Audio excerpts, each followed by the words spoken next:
New Testament realities. We see what God can do through church history. We look at an often compromised, backslidden church here in America. So I've devoted a lot of prayer and energy and writing to seeing awakening come. And then we're always equipping people for ministry. We have a ministry school in Concord, North Carolina, right outside of Charlotte. I teach at a number of different seminaries, and we raise up and send out laborers on the mission field. And then, as a follower of Jesus, I can't just look at society and let it go without challenging it. What I mean by that is without shining light in the midst of it. I've said for many years the greatest problem in America is not so much the presence of darkness, it's the absence of light. So my heart burns for moral and cultural revolution based on the gospel. Hence, I'm involved in many social issues, and I've stood reaching out to the homosexual community while resisting gay activism. And our website is askdrbrown.org. I write 1 or 2 articles, sometimes more, every week that we post afresh. I've written 22 books, and then, of course, our radio broadcast, and I travel and speak.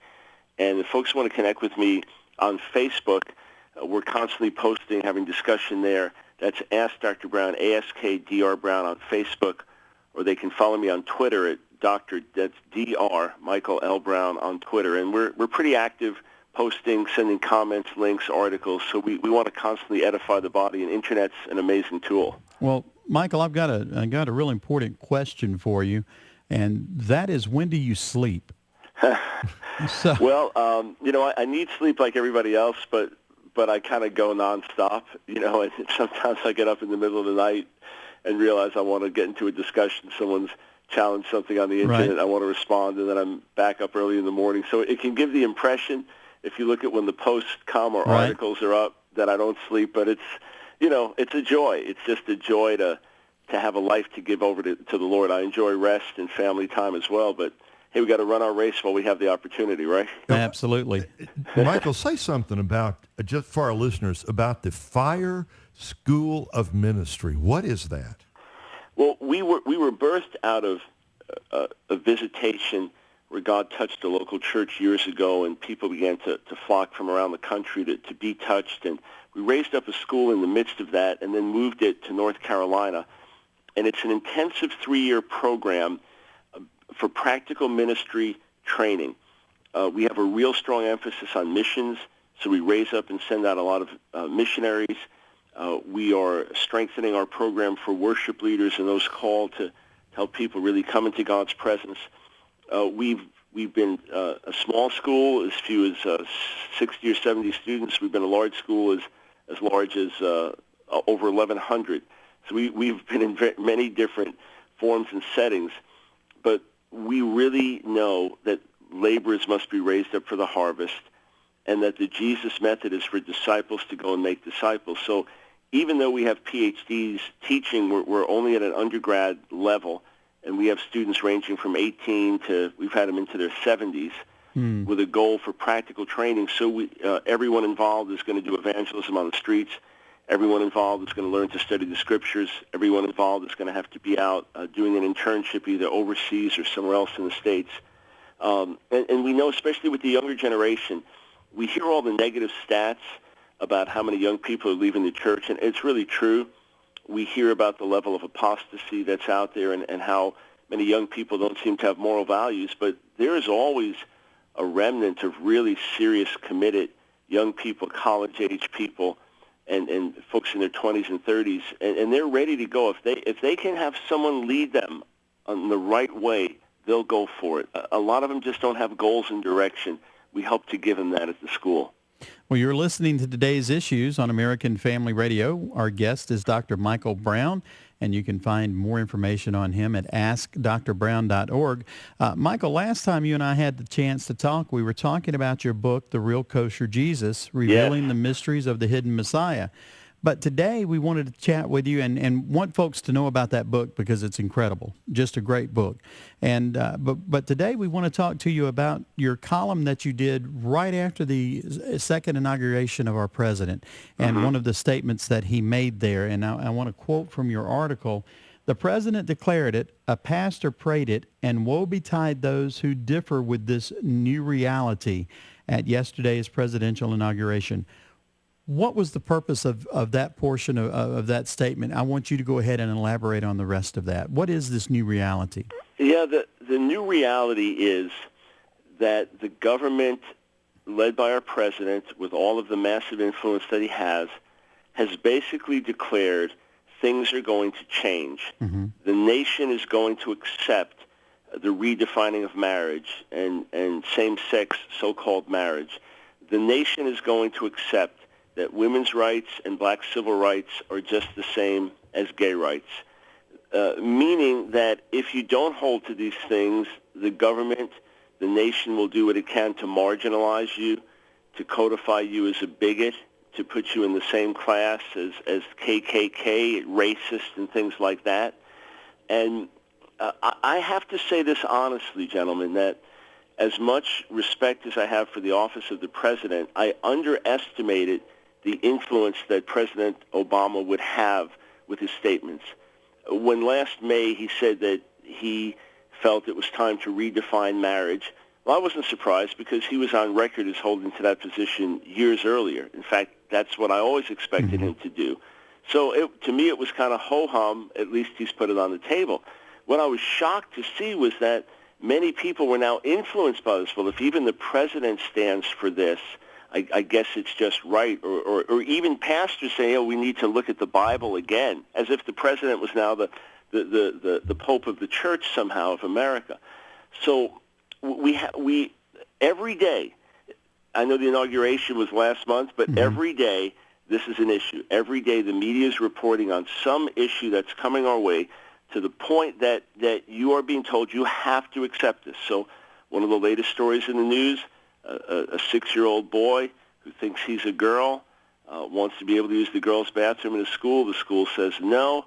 The school's getting sued for that. And, of course, they'll be painted as bigots.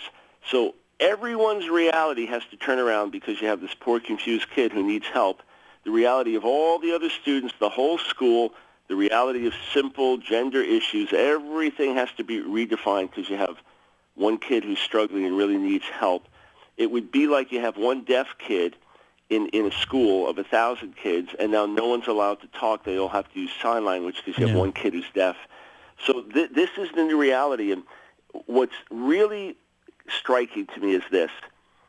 When God first laid on my heart to get involved in this particular aspect of the so-called culture wars, what he laid on my heart in 2004 was this: reach out and resist. Reach out to the people, the gay and lesbian community, with compassion.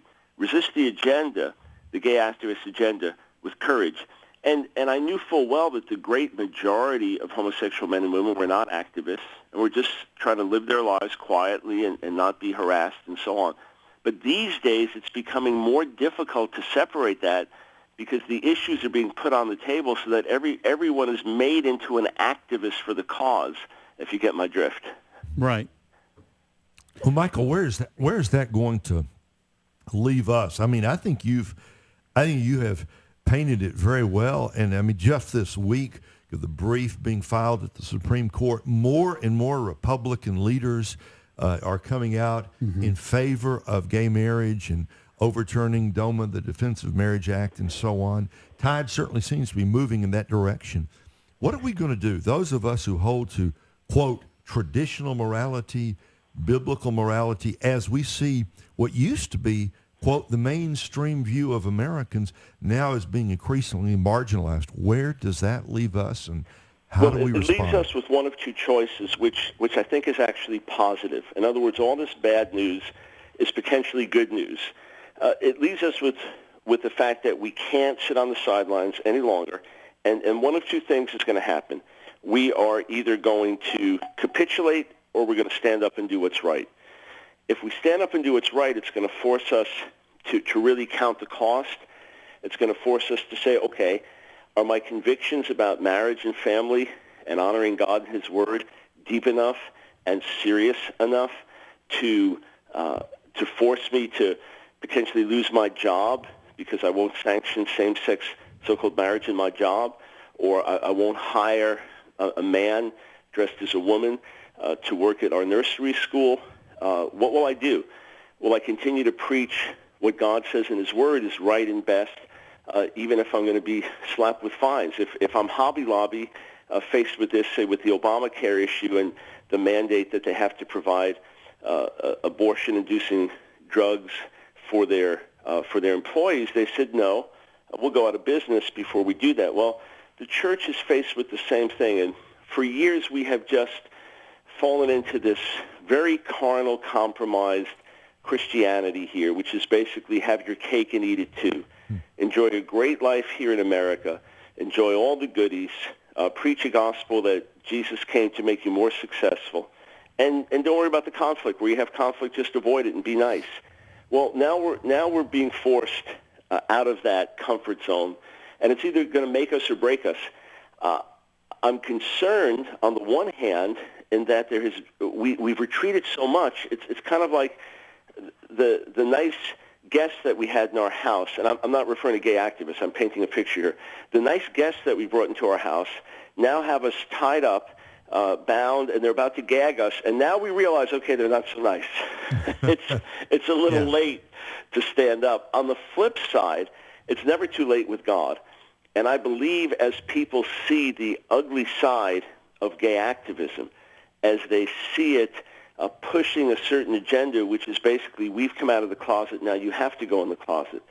As they see the outright persecution of believers, I don't mean throwing us to the lions, but taking away our rights and liberties and freedoms, as they see this coming away, as they see our kids being directly impacted, perhaps people will wake up and realize there's a reason we've been sounding the alarm through these years.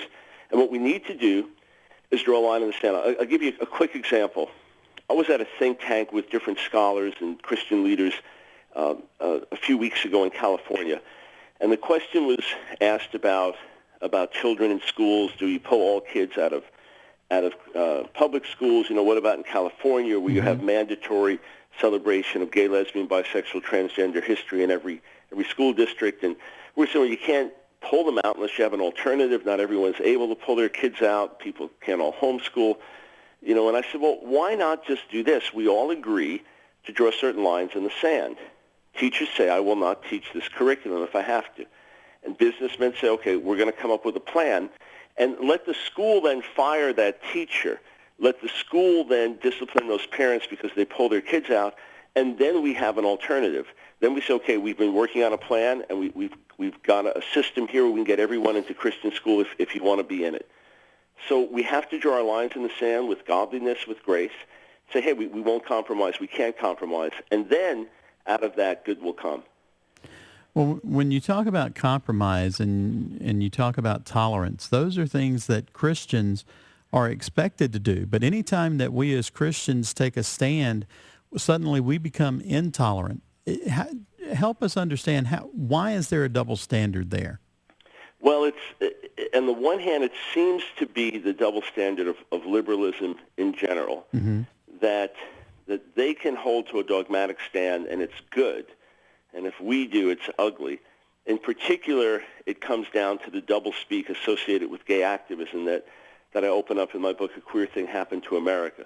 So tolerance actually becomes intolerance. Inclusivity means exclusivity. Diversity means my way or the highway. I once reached out to a coffee company, not as big as Starbucks, but a national chain. They had begun to sponsor the Gay Pride event here in Charlotte. And I wrote to them and said, it's a divisive issue. We're not asking you to put Bibles in your stores, but why don't you just stay neutral on this? And they wrote back and said, we want to be inclusive. We want to work with all of our community. And I said, okay, great. We're having a family celebration. We've got some local businesses who are going to back it. We're celebrating the sanctity of life in the womb. We're celebrating teen abstinence, and we're celebrating marriage as God intended it. Will you sponsor that? And they wrote back and said, no, we won't, because we're inclusive.